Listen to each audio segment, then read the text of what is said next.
¿Te consideras una persona tímida? Sí, en realidad sí. Sigo creyendo en ello. Era tímido, era más tímido evidentemente cuando joven, cuando muchacho, pero me considero una persona tímida, siempre. ¿Por qué? No sé, mi naturaleza, mi índole personal. Veo que no, he sido profesor y veo que no funcioné mucho ahí como profesor, no tengo memoria, no memorizo ni lo mío, ni los poemas ajenos tampoco. Depende de mi propia idiosincrasia, naturaleza, índole, no sé cómo llamarle. ¿Te olvidas de lo que escribes? De lo que escribo, no lo tengo presente, pero si tú me pidieras que recitara un poema mío, sí, de memoria, no podría hacerlo. No podría hacerlo. Incluso no recordaba el verso que Vargas Llosa puso, un verso mío que puso como epílogo de su novela La ciudad y los perros, ¿no? Ese es mi defecto. Con ello he venido al mundo y con ello me iré seguramente. Igual eso te permite tener espacio para crear cosas nuevas. Sí, seguramente. Ahora, cosas nuevas, yo me repito, en realidad, son poemas que siempre están, son un solo poema es lo que escribo, evidentemente, ya me lo han dicho. Y me han criticado de que me repito mucho, que soy un poeta anafórico, pero al final de cuentas me parece que es un estímulo para escribir nuevas cosas. ¿Tú crees que te repites? No, fíjate, mi respuesta sería negativa, no creo. Pero me lo han dicho, bueno, ya está ahí. Pero al final de cuentas es como un gran poema. Todos estos poemitas que he escrito a lo largo de mi vida, los puedo juntar y termino con un gran poema entre las manos. ¿Cuál sería el principio y cuál sería el final? El principio y el final son iguales, ojalá el principio. Y tengo incluso un poema que se llama, fíjate, ojalá, el fin es gemelo al comienzo, una cosa así, ¿eh? Y comencé escribiendo poemas de amor familiar, y terminaré escribiendo poemas del mismo tema. ¿Pero algo habrás aprendido en la vida o no? Sí. Bueno, he aprendido a viajar, eso me complace mucho, y de ser una persona cosmopolita, de no ser un provinciano. ¿Y qué cosa he aprendido a nivel literario, a nivel del lenguaje poético? Me parece de haber juntado lo antiguo con lo moderno, el espíritu barroco del siglo XVI y el espíritu moderno del siglo XX. Me parece que lo he unido. Ahora, en el Parnaso peruano, en estos días me he dado cuenta de que hay, bueno, dos grandes poetas de épocas cercanas a la mía, como Martín Adán, poeta vinculado a la tradición antigua del idioma, y Emilio Adolfo Westphalen, otro poeta, más bien de espíritu moderno, espíritu surrealizante, diría yo.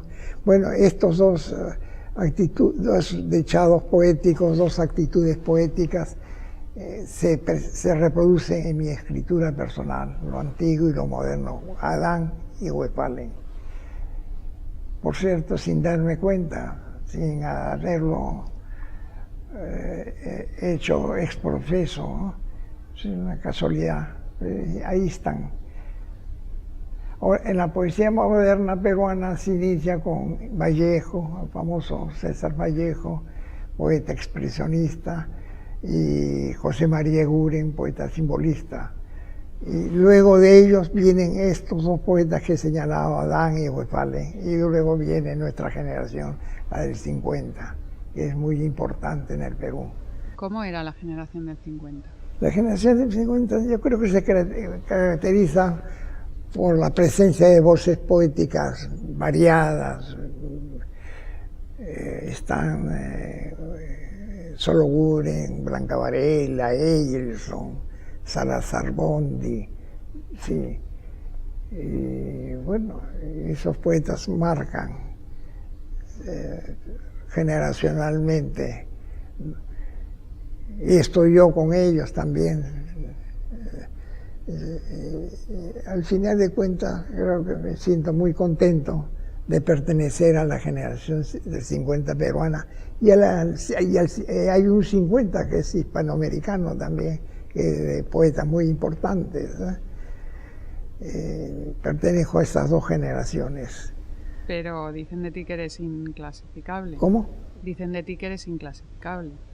Dicen, sí, es como un halago para mí, ser inclasificable. Pero evidentemente me siento un descendiente del siglo de oro y un adepto a las vanguardias del siglo XX. Y ellos me alimentan, estas dos corrientes, estos dos momentos de la poesía universal. Me alimentan, estoy ligado tanto a lo antiguo como a lo moderno. ¿Qué es lo que te gusta del surrealismo? ¿Cómo te ha influido? Sí, es una pregunta interesante. A mí me entusiasmó el erotismo de ellos, presente en la pintura, en la poesía. Bueno, el azar objetivo. ¿Qué más te podría decir?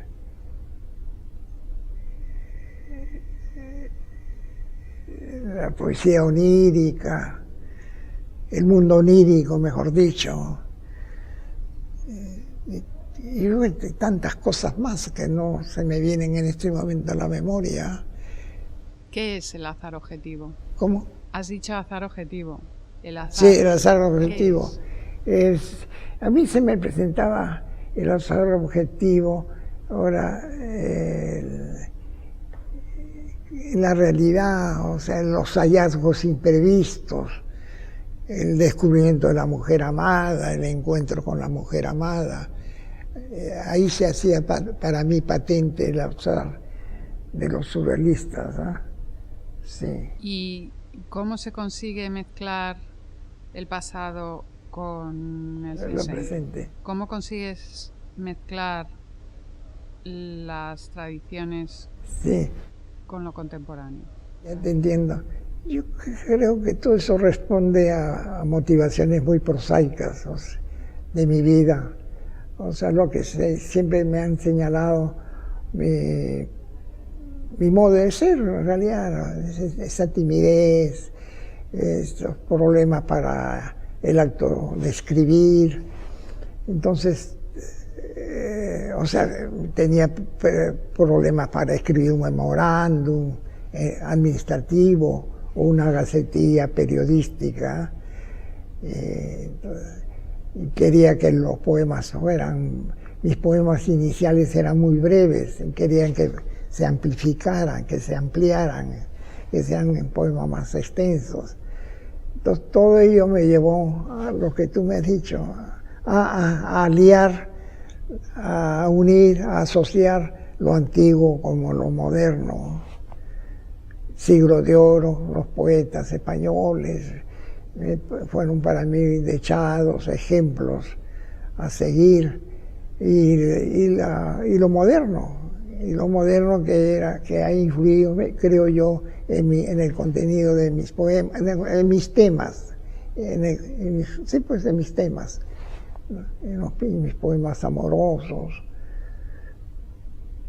el amor familiar, Entonces tenías dificultad para escribir. Sí, antes, ahora no, te mentiría, no. Sí.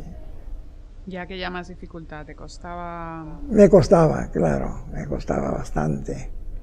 Yo veía, vamos, he trabajado en un periódico y bueno, y era un periodista muy lento en la escritura. Veía a mis colegas periodistas que se sentaban frente a la máquina de escribir y eran velocísimos en la escritura, en escribir la gacetilla. Yo los envidiaba. Pero al final de cuentas eso me ha servido para hacer mi poesía, mi lenguaje poético más elaborado. ¿Y por qué eres breve decidiste ser poeta? ¿O al revés? No, no he decidido, yo creo que llegar a escribir poesía no es por una cosa deliberada, por un mandato, por una cosa que uno se propone hacerlo. Eso viene de modo natural, espontáneamente. A mí me ha ocurrido así, no sé cómo les habrá sucedido a otros colegas, ¿no? A otros poetas, ¿no? Para mí es un acto más bien no pensado, no meditado. ¿Qué recuerdos tienes de tu primer poema o de ese primer impulso espontáneo? Bueno, lo tengo ahí grabado, o sea, hay unos 2 o 3 poemas antiguos y iniciales que están en mi poesía completa, en mis libros. Son poemas que han sobrevivido a mis destrucciones sistemáticas de lo que hacía antes, ¿eh? Entonces me han sobrevivido 2 o 3 poemas que están ahí, a Dios gracias, vivos y coleando, vivitos y coleando. ¿Qué edad tenías? Yo creo que 18 años, más o menos, antes de los 20 años. Sí. ¿Y destruías? Destruía porque no sabía, yo creía que no iba a escribir nunca más, que no me iba a dedicar a la poesía, pero ha sido mi destino otro. No sé cómo me he batido frente a la vida, en la vida, por un lado, con la escritura poética, la página en blanco que me esperaba, y por otro lado, con los oficios alimenticios, la necesidad de ganarme el pan. En buena cuenta, bueno, escribía mi poesía, mis textos poéticos, y por otra parte era un funcionario público, un burócrata y finalmente un periodista cultural. He sido empleado en el Senado durante 22 años y después 5 años más en el Ministerio de Educación y por último 20 años como periodista. O sea, son periodos largos, pero lo que ha quedado de mi vida en globo, en total, son unos cuadernillos de poesía, que es lo que más aprecio. ¿Y todos esos oficios han contribuido a que tu poesía sea como es? No han contribuido. Bueno, ha sido fuente para algún poema, que muy antologado, algunos poemas antologados, ¿no? Pero no sé, no creo que hayan sido factores decisivos para la escritura, no. Lo que he sabido es sobrevivir, ¿no? Sí, sobrevivir en este mundo duro. Y le agradezco mucho a Dios tengo una fe en la palabra, fe en la palabra, fe en el amor y la fe religiosa que me acompaña. ¿Tú crees que todo el tiempo que le has dedicado a sobrevivir ha sido tiempo perdido? No, ahí está. Era tiempo, algo necesario para vivir en este mundo, pero he tenido la habilidad de esquivar los ramalazos de la vida cotidiana. Y bueno, y acá me tienes dialogando contigo. ¿El haber sido amanuense ha afectado de alguna manera tu forma de escribir? No, de ninguna manera. Lo que sí agradezco esa época, un poemita que es bastante, que se repite en las selecciones nacionales, en las selecciones hispanoamericanas de poesía, un poema titulado Amanuense precisamente. Y bueno, estoy contento con ese pequeño poema y es de mi experiencia de empleado público. Ahora, he averiguado en la biografía de algunos otros poetas hispanoamericanos, pienso en ellos, ¿no? Muchos han sido también, creo, empleados públicos como yo, vinculados a la administración, han estado en la administración pública de sus países, ¿no? Y bueno, de ello no me he salvado tampoco yo. Tenías un hermano que ha marcado, hablas mucho de él, Eso, ha sí. marcado mucho tu vida. Sí, sí. ¿Qué le pasó y cómo? No nació así, con limitaciones de nacimiento. Y bueno, primero estuvieron mis padres murieron tempranamente y al final yo asumí el cuidado de él. Fui curador legal de él para efectos de cobrar una pensión que le dejó mi madre. Y fue decisivo su presencia. Quería viajar y no podía, en realidad, porque estaba de por medio mi hermano. Y eso marcó, evidentemente, mi destino. Ahora, le agradezco mucho a mi esposa de haberse casado conmigo teniendo un hermano enfermo del cual no me podía yo descuidar, ¿no? Mi mujer asumió el cuidado de él también, como una hermana. Sí. Y ahora los hermanos de ella, que era una familia numerosa, la familia de mi mujer, quienes eran 10 hermanos, todos lo querían a él, a mi hermano, como un hermano más, curiosamente. Y eso me he dado cuenta ahora, con los años, ¿no? Lo estimaban mucho. ¿Qué aprendiste de tu hermano? ¿Qué aprendizaje supuso? El aprendizaje yo no sé, a mí me admiraba de que él nunca se reveló de su situación. Alguna que otra vez lo noté un poco desesperado por su situación, pero en general no, en general es una cosa muy apacible. Y ello seguramente yo lo he aprendido, ¿no? Lo he asimilado también. ¿Ese asumir?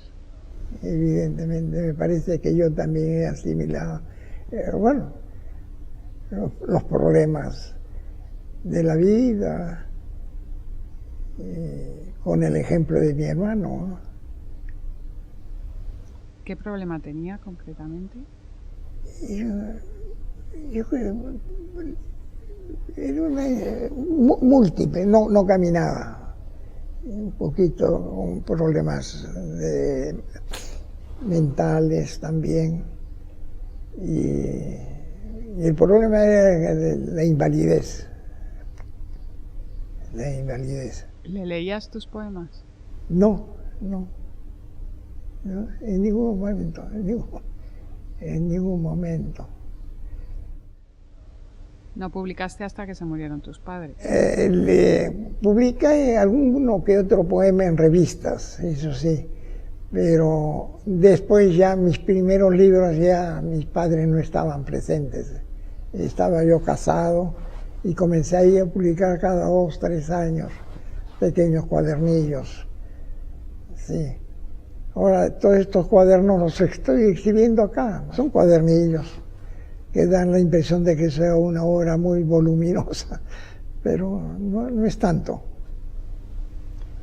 ¿Y cuando trabajabas en la administración, crees que todo ese tiempo te hacía perder el músculo literario? ¿O al contrario te hacía tener más ganas porque no abusabas de él? Claro. Fíjate. ¿Cómo encontrabas? Cuando trabajé en el Senado, era muy joven, y tuve la suerte de que el Senado, o sea, el Congreso, el Parlamento peruano, funcionaba muy cerca de la Biblioteca Nacional, ¿no? A 200 metros, 300 metros. Entonces, y luego, como empleado del Senado, creo que yo entraba muy tarde, 10 de la mañana, 11. Entonces me daba tiempo para ir a leer en la Biblioteca Nacional. ¿Qué leía? Siglo de Oro español, sí, con la colección Rivadeneira. Después, los otros 20 años más adelante, como periodista, fue para mí muy útil ser periodista. ¿Por qué? Porque era un trabajo con la palabra, en realidad. Era un oficio a base del uso de la palabra, lo cual influyó seguramente en mi escritura poética, en poemas más largos, un lenguaje más claro, menos cultismos, menos voces selectas. Entonces estos dos oficios me han ayudado, ¿no? Por un lado, las lecturas como lector público de la Biblioteca Nacional en la época del Senado, y en la época ya como periodista,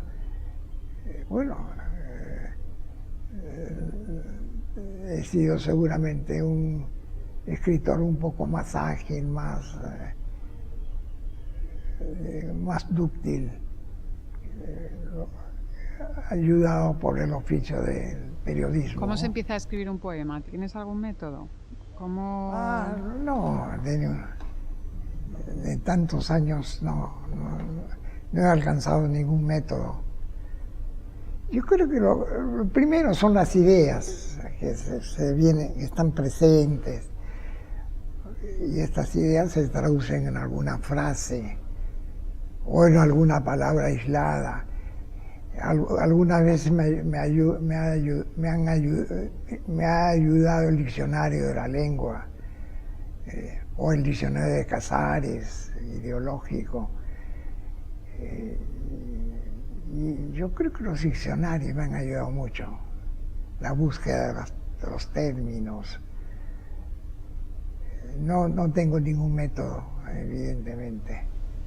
¿Y cuánto tardas en escribir un poema? ¿Años o es de una vez? Ni una vez, ni una sola vez, ni un solo tirón, mejor dicho, ni años, como dices tú, ¿no? Yo creo que al final de cuentas es un tiempo moderado lo que invierto. Corrijo mucho, eso sí, corrijo en general. Tengo algunos poemas que han salido de un solo tirón, una sola vez, pero son poquísimos. Mayormente mayormente hay poemas que he elaborado, reelaborados. ¿Sí? Vuelvo sobre ellos una y otra vez, pero en un lapso breve, corto, no a lo largo del tiempo, ¿no? ¿Por qué no te interesa la rima?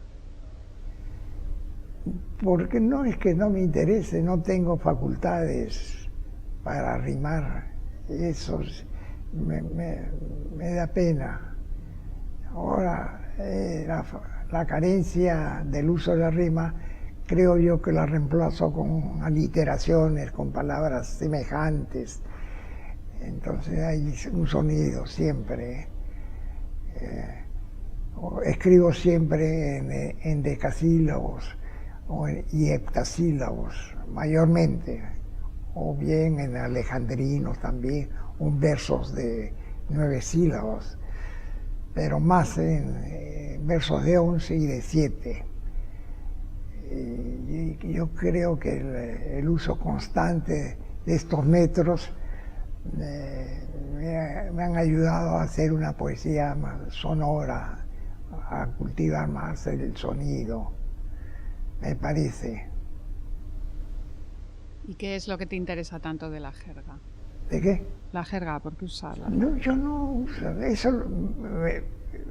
Los críticos, algunos lectores señalan de que uso las voces de la jerga peruana.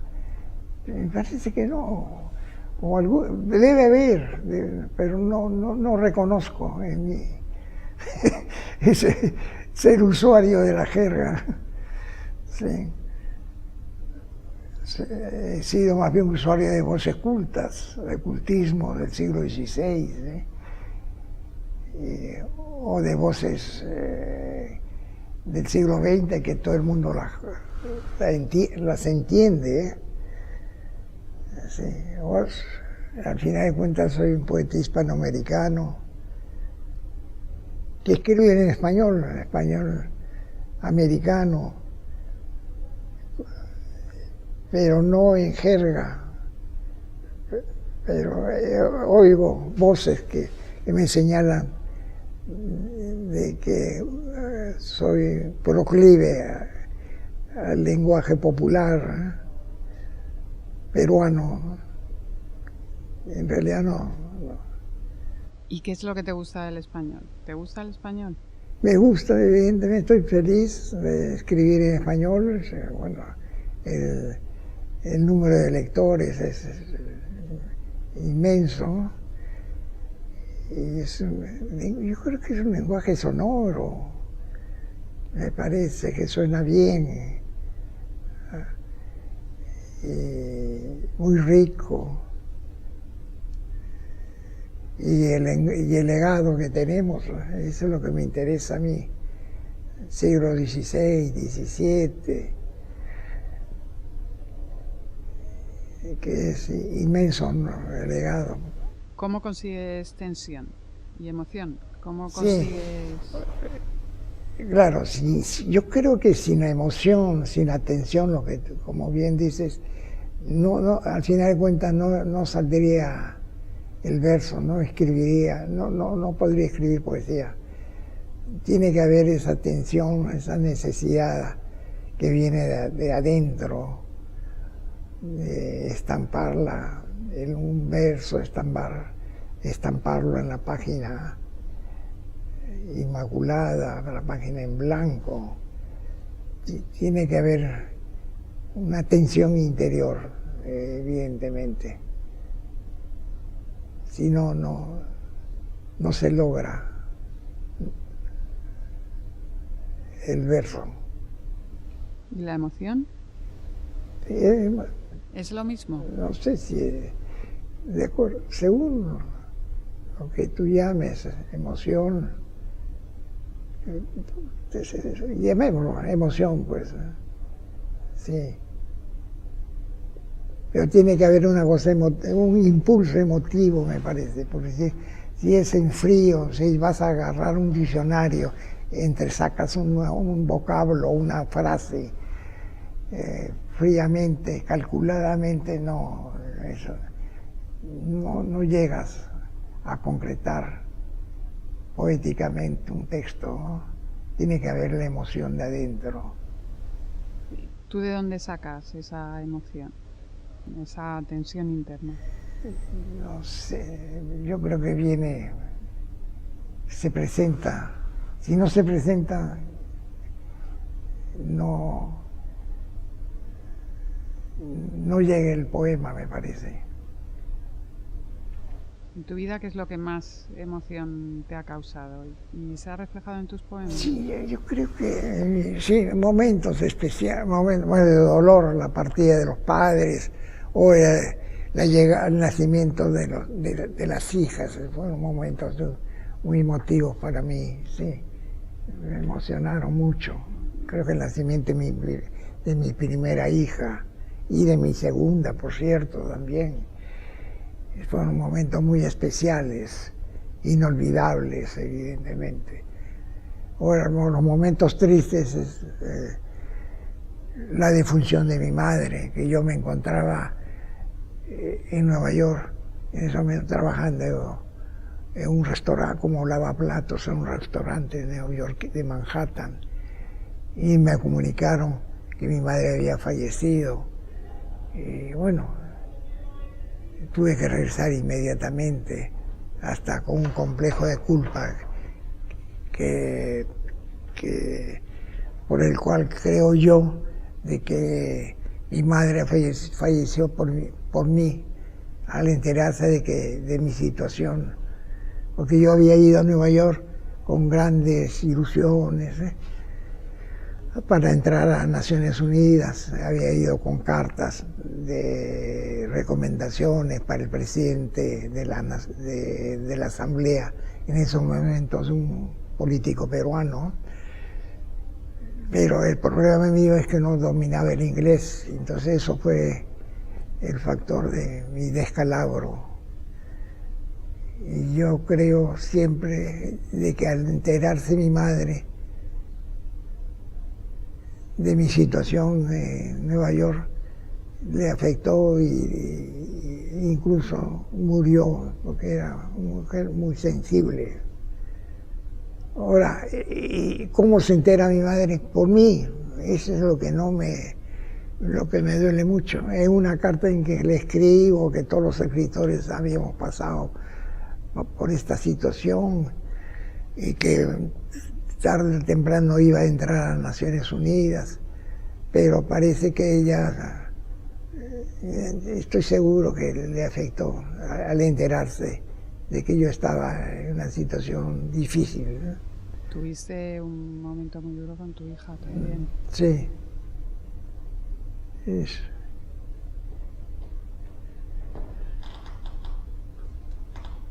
Yo no sé, pues mi vida ha evolucionado. Al año de la partida de mi madre me casé, y tuve estas dos hijas que fueron la alegría mía, como ya he dicho,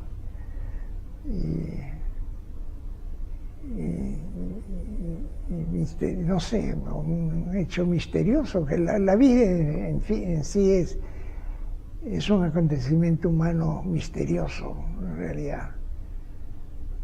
Pese a mi fe religiosa, creo que la vida es un hecho misterioso que nos ocurre a todos, ¿no? Siempre estamos pensando de dónde venimos, por qué estamos acá, hacia dónde vamos. Es la pregunta ineludible. ¿Nunca has perdido la fe? No, agarrado ahí con uñas y dientes. Sí, felizmente.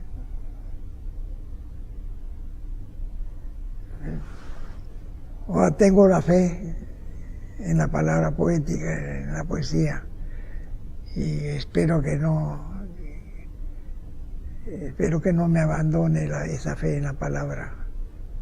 Aunque escriba menos ahora, siempre estoy disponible a la escritura. Y háblame del amor. ¿Ah? Háblame del amor, que es una constante en tu trabajo. Es una constante. Yo creo, no voy a hablar del amor porque es una experiencia muy secreta, muy particular.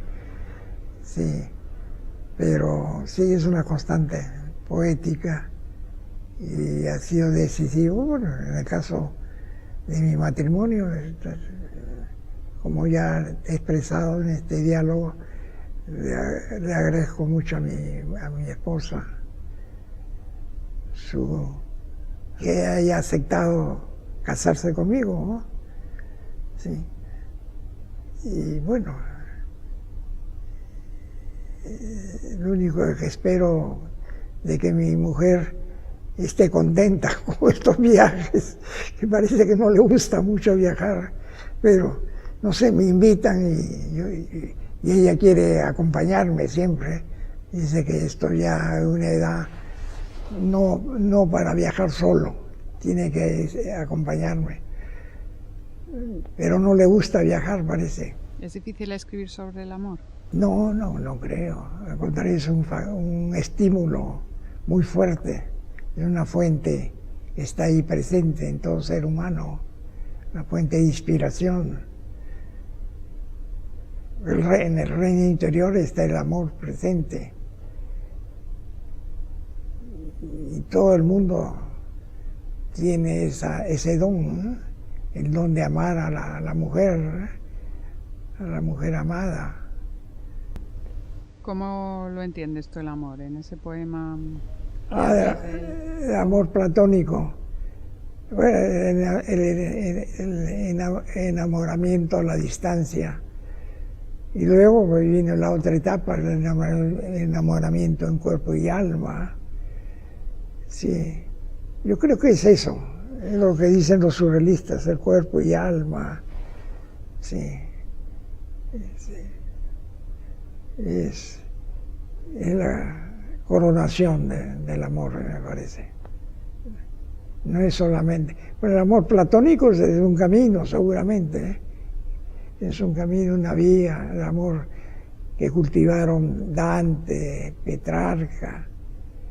Y después he visto que nuestro Quijote cultivaba el amor platónico a Dulcinea, que nunca la tuvo de mujer, sino distante, ¿eh? Así que hay amores platónicos linajudos, Dante, Petrarca y el Quijote. ¿Y qué es la edad cibernética? La edad cibernética, yo creo que es bueno, la fusión incluso del espíritu y de lo físico, ¿no? Tiene un origen, en el caso mío, prosaico, como muchas cosas mías. O sea, cuando yo trabajaba en 2 sitios, trabajaba en el Senado y a la vez era traductor en una agencia noticiosa o en algún periódico. Y ahora no me explico cómo he podido desempeñarme en 2 trabajos simultáneos. O no trabajaba en el Senado, dicen que nunca iba al Senado, pero ahí estaba, yo era empleado de ellos, de allí. Y tenía 2 trabajos y ahí desesperado comencé a pensar. Un día descubrí en un diario un despacho cablegráfico de Londres, una noticia proveniente de Londres en que se hablaba de la cibernética, que influía en la revolución laboral y que producía desocupaciones masivas. Era un cable negativo para la cibernética, pero no sé, a mí me gustó la palabra y comencé a averiguar qué cosa era la cibernética y ahí comencé a hacer elucubraciones, y ahí quedó estampado la cibernética. Y para acabar ya 2 preguntas más. ¿Hay que ser honesto para escribir? ¿Es importante la honestidad? Bueno, si uno es honesto y escribe, está bien, me parece. Pero yo creo que no hay necesidad de ser honesto. Puede ser un crápula, un tipo malévolo, y a la vez escribir un lindo poema de amor, un poema como creyente, un poema de amor familiar, y ser a la vez un crápula, un canalla, un maligno. Ahora, si es un hombre es honesto, intachable, está bien, pero parece que no tenía buen prestigio el escritor honesto, ¿no? En el siglo XX. Pero para mí no, mejor ser honesto que ser un malvado, me parece. ¿Cómo consigues tú que tus versos sean atemporales? Fuera del tiempo. Sí, no sé. Depende de la emoción que pongas, pues. Depende de la revelación de tu reino interior. Sacar con como dijo Vargas Llosa, tirabuzón, el reino interior, sacarlo de ahí. Y bueno, y alcanzar sin darse cuenta, ¿no?, lo atemporal, no como un fin preconcebido, sino como una cosa espontánea, me parece, ¿eh? No programáticamente, sino de modo natural, de modo no deliberado. ¿Quieres añadir algo más que no te haya preguntado? No, ¿Hay algo que...? yo creo que es bastante exhaustiva. Yo soy una persona lacónica. No sé, en esta visita madrileña he tenido como 5 entrevistas y eso me voy sorprendido de mí mismo.